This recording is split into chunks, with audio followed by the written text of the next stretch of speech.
views and opinions expressed in this program are those of the participants and do not necessarily reflect the views of BronxNet or the program underwriters. Hi, everyone. Welcome to Mission BX. Mission BX is a collaboration between BronxNet and the Center for Bronx Nonprofits at Hostos Community College. And I'm your host, Eileen Newman. We go, in normal times, to visit some of the wonderful organizations working in the Bronx. Right now, we're visiting everybody virtually. And today, we're going to Dreamyard, and we're going to meet two of the very dedicated and very wonderful staff of Dreamyard. So come along and let's see what we can learn about Dreamyard.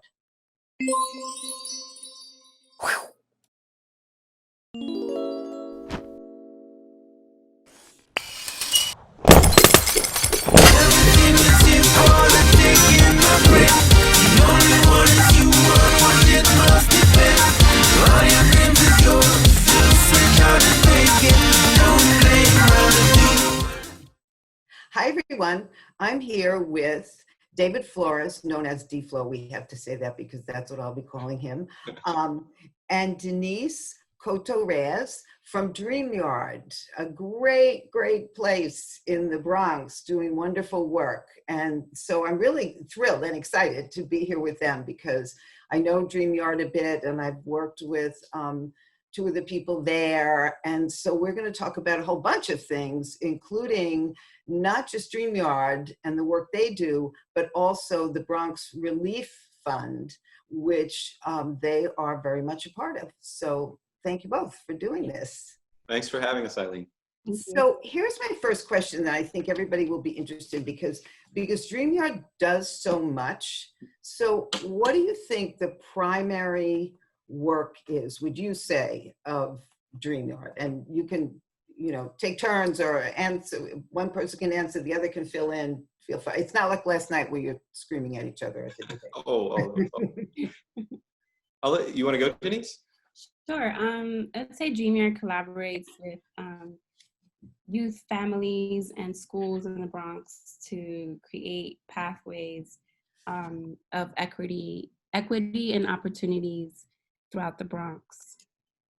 And, we're an arts-based organization, and we think of arts as a very high-minded study, a very important cornerstone of culture, and a definite method of creating the change that we so desperately want to see in the world.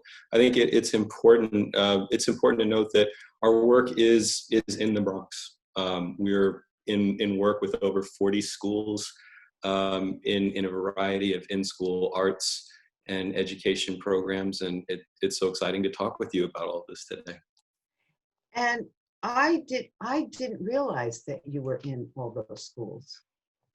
So you have a whole plethora of teaching artists then. We do, and our residency schedule is about 30 weeks for our in-school programs. Students can come in and learn about a particular art form. We have programs in theater and poetry, dance and music, visual arts and maker, and they're learning those arts, weaving in lessons in social justice and anti-racist programming. And really, it's about participants coming together, making things, celebrating themselves, celebrating their communities, and sharing that in the Bronx. And Denisse, what do you do there? I mean, what's your title? And what does that mean? Yeah, I'm a digital learning program coordinator. And so we really help with technology support and help with professional development support. And I started as a student at Dreamyard. So we have about 150 residencies, and I was in one of those residencies as a student. I started in 5th grade, and so I've really moved on in every aspect of Dreamyard, including from in school to after school to interning at Dreamyard. I went to the Dreamyard high school. I've been everywhere in Dreamyard. That's great. And D-Flo, what about you? I know what you do for the fund, and we can talk about that, but what do you do there? I'm an artist in residence with Dreamyard, and for me that means a variety of different things. I work in documentation, so I produce a lot of the photographic and moving image documentation of Dreamyard and Dreamyard programming. I also teach residencies. Denisse is a proud graduate of Dreamyard Preparatory High School. I've been in residence there for a number of years, teaching photography and the moving image. And I absolutely love my Dreamyard family. It's very much much a part of my artistic practice to be this intimately involved in the organization and with the Bronx. And I do have to say that DFLO has beautiful photographs. We've seen some of them. I can attest to that. And I'm sure you can too, Denisse, there. Yeah. And what about film? Is there any work in film there too?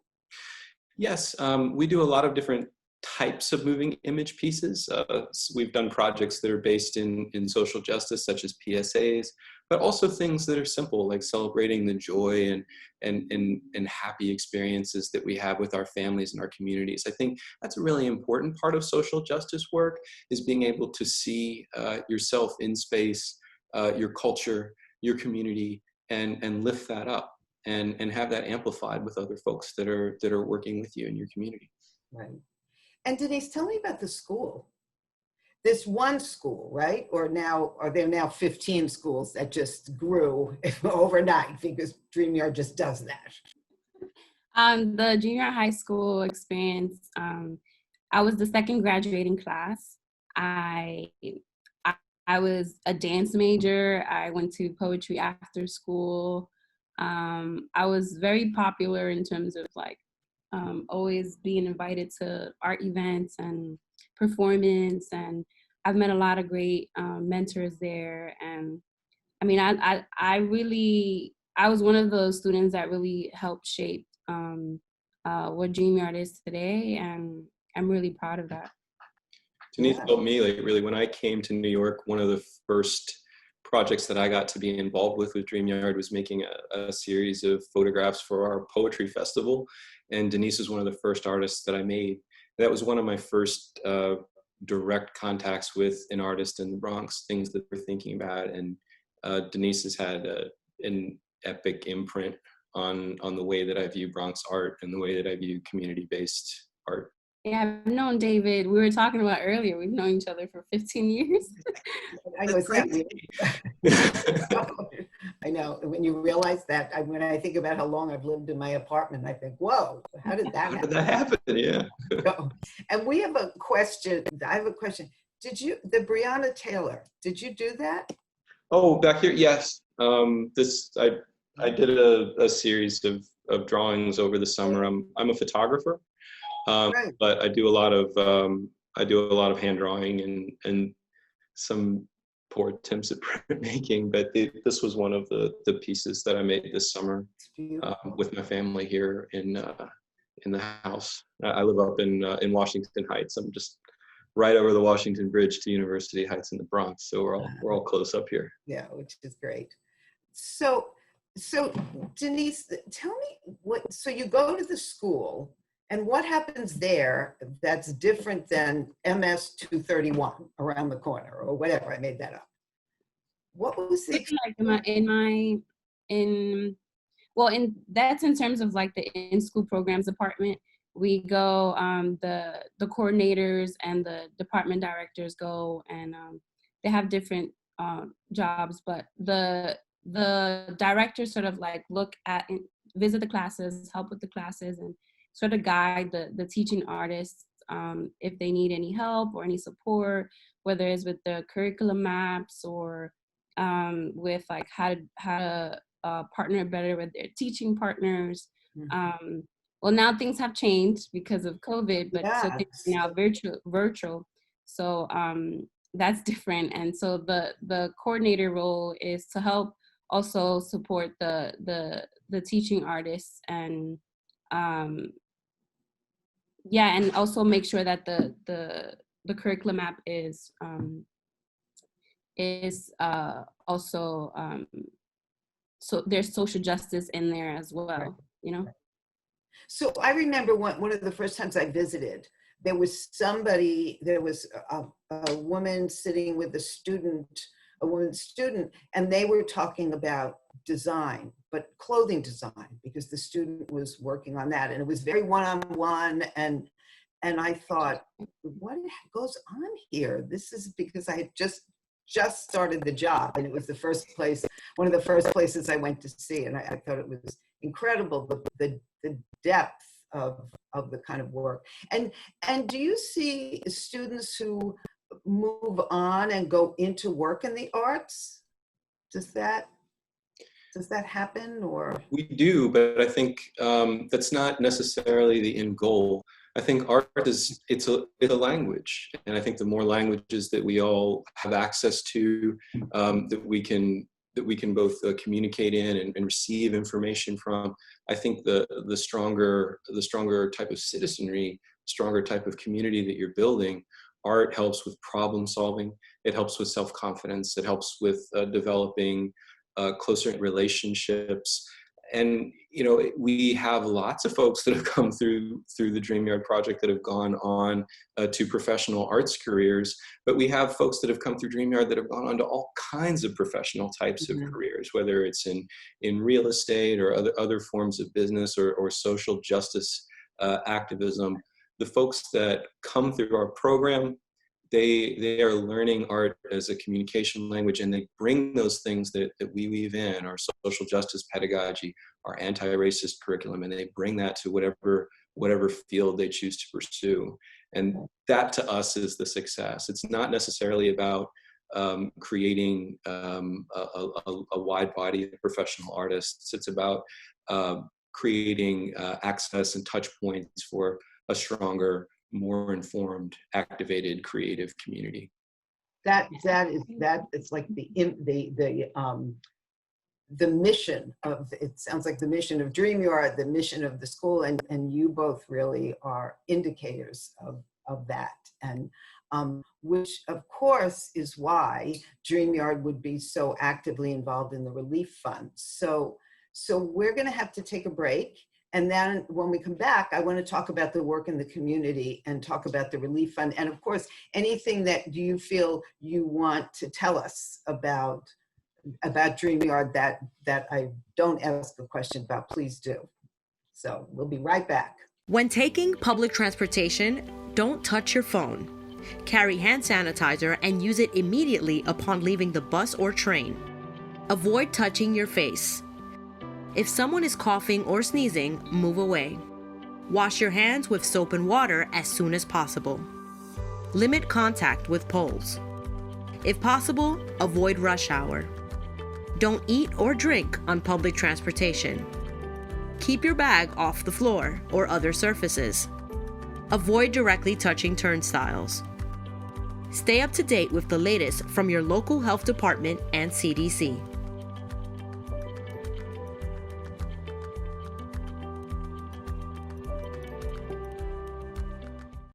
So hi, everybody, again. We're back with David Flores and Denisse Cotto-Reyes from Dreamyard. And so now what I want to ask both of you is, obviously from our conversation, but also from what I know about Dreamyard, there's a big commitment to the community.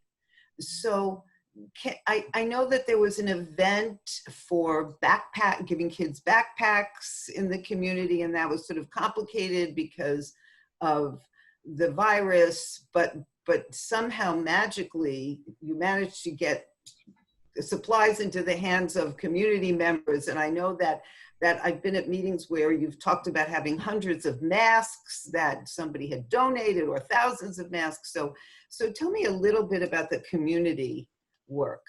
Yeah, we're very proud that we've been able to have our doors open even with the pandemic. And you know, we collaborated with Google and Here to Hear to give out Google Chromes, Wi-Fi hotspots, headphones, book bags, and it's really like allowed the virtual learning to continue. Hence my title. Was that a new title that came? Was that a COVID title? No, it was actually already a department, but now it's like, because of COVID now it's different. Everything is remote. So Right. yeah, and also like hand sanitizers, like you mentioned, and masks. So And are the students back? Are they no, back? our programs are remote only. Okay. So they're back, but But yeah. But is it a charter school or no. is it a regular DOE? No, So, Dreamyard Preparatory High School is a public school, and the majority of the schools that we have artists and residents in for our in-school programs are New York City public schools in the Bronx. We do have charter partners, but the majority of the schools that we're in are New York City public schools. so you're just not doing you're doing the programs remotely because every school has a different thing going on, and it's unlikely that they're having arts programs or physical education or any of those things that matter. It's a complicated question. You know, we're all watching guidance. Every school and every learning community is different. But the one thing that is not changing is our commitment to bringing arts education along with our school partners in our learning communities. And we don't see the online curriculum that we're using right now as virtual. You know, we think that online is learning, is great learning. And one nice thing about the crop of current teaching artists at the Dreamyard Project is they have had special sessions with our professional development team, with their department directors, in working with ways to connect and to bring the high quality Dreamyard education into the online classroom. So it's actually an exciting time, Eileen. There's a different way of kind of finding the intersection, but the intersection is still very much there, and we're excited to be a part of that with our school partners. And Denise, I imagine that this is a very busy time for you, Oh yes. putting all of that together, and probably unexpected in terms of what your job was going to be. Yeah, So, but I really enjoy it. I mean, we just did design programs over the summer, and I mean, I was able to go in, instead of going in the class, I was able to zoom in and help and talk to the students and support them in their projects. which is great. So tell me about, and I don't know how much you were involved with it, Denise, but DeFlo, how did you get involved, or how did Dreamyard get involved in the Bronx Relief Fund?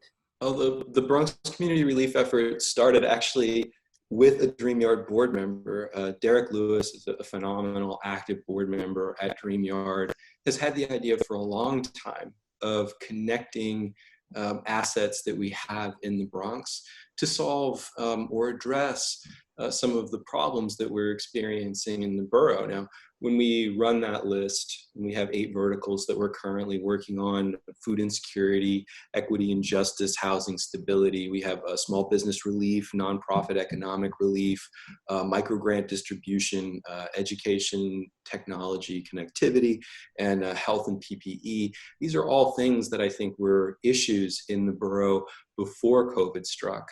But when COVID hit, Derek's leadership brought about the Bronx Community Relief effort. And there's a variety of nonprofit partners that are working to address these issues in the complicated and trying times that we're in. So I got involved with a phone call from one of the co-executive directors of Dreamyard, Jason Duchin, called me and said, "Hey, Derek Lewis would like some help with a website." That's how it started. Now it's clear to me. I was hired on and worked just as a freelance with Derek on developing the look and feel for the site and helping flesh out some core technologies that we'd have behind communications and fundraising. And I had a great time doing that, but now I'm working in a volunteer capacity with the relief effort, and it's one of the most rewarding projects that I've worked on in some time. I'm really having a great time, in particular, and I've gotten to work with you on this a bit. I know, it's been so much fun, and I thought, and see, now I learned something from this, because I thought you were like computer guy at Dreamyard, and then who sort of did this photography thing that we got to see one time, but I didn't realize that that was what you were doing, and that the whole other piece came later.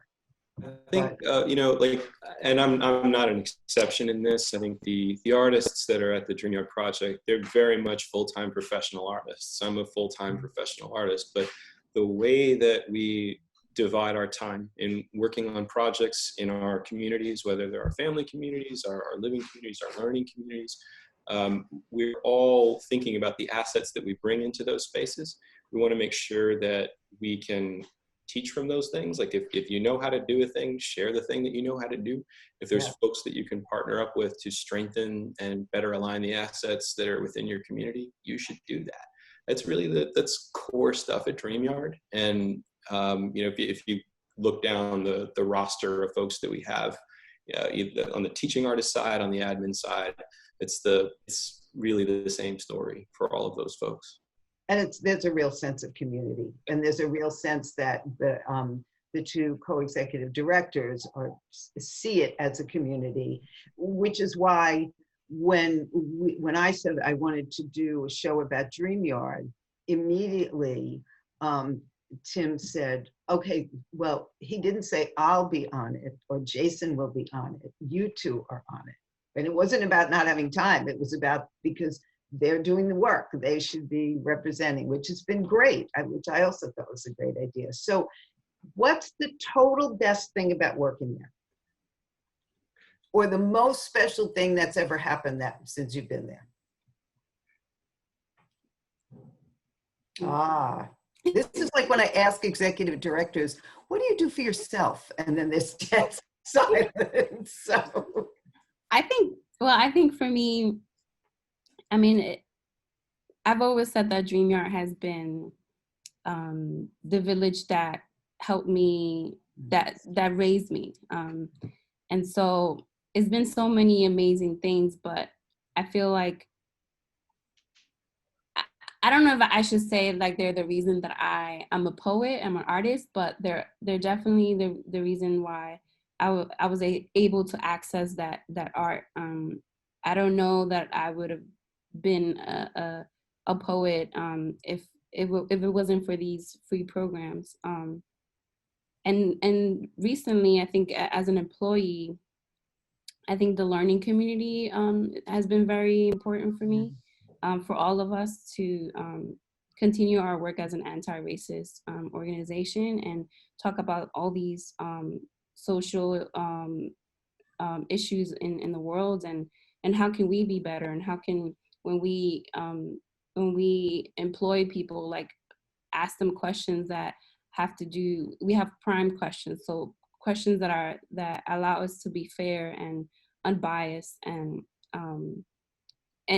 we have difficult conversations. We talk about dismantling racist systems, and it's just talking about that. It's a huge undertaking, and it's ongoing, and I love to learn. So that's great. Yeah, it's also something that you have to look at then in a whole, you have to, when you're sitting and talking about it, then you can't push it and pretend it's not, I don't even pretend it's not happening, but you really have to get in touch with it in a way that's painful. Yeah.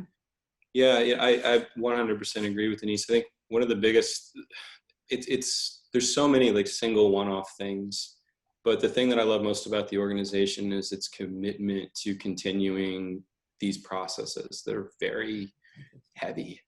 I think if you look in the for-profit space and in the nonprofit space, if you try to have a conversation about something like racism, that may be a one-off workshop. That may be something that you're talking about things for a week. These are conversations that Dreamyard staff and participants in our programs are having all of the time. And that's heavy and that's hard.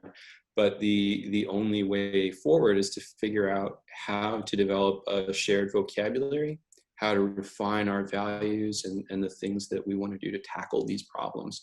For me, it's really about that commitment to a difficult process. And there's not a lot of organizations that I've been able to work with that are willing to deal with that weight, that are willing to spread that weight around with their crew. And I'm very happy to be a part of the organization. I think one of the most impressive things, and you two are a perfect example also, is that that's there and that's apparent. And it's apparent when the co-directors talk, and it's apparent when they get involved in something and express exactly what they think is important in terms of evaluating, even with the Bronx Relief Fund.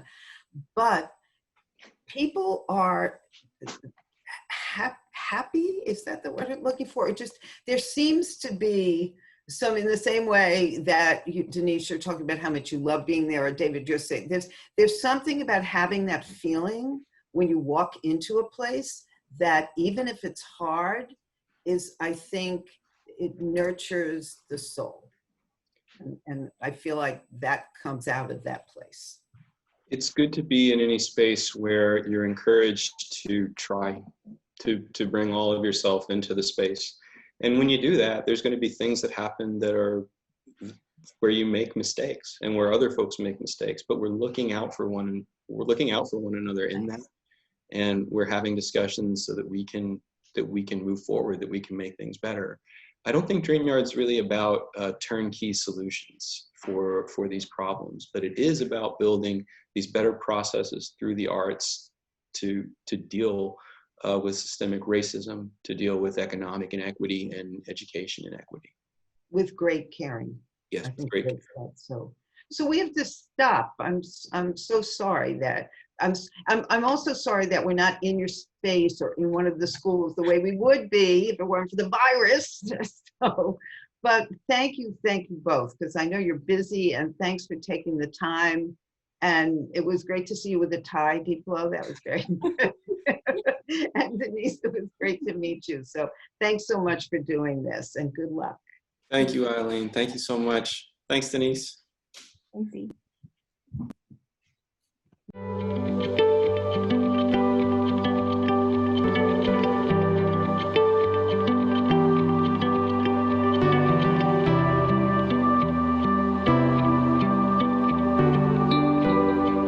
Unfortunately, that's all we had time for. I could have talked to Denisse and David for a long time about the work of Dreamyard.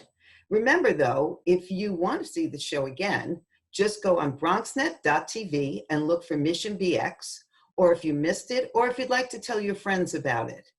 And join us next time when we go to see yet another wonderful nonprofit working in the Bronx.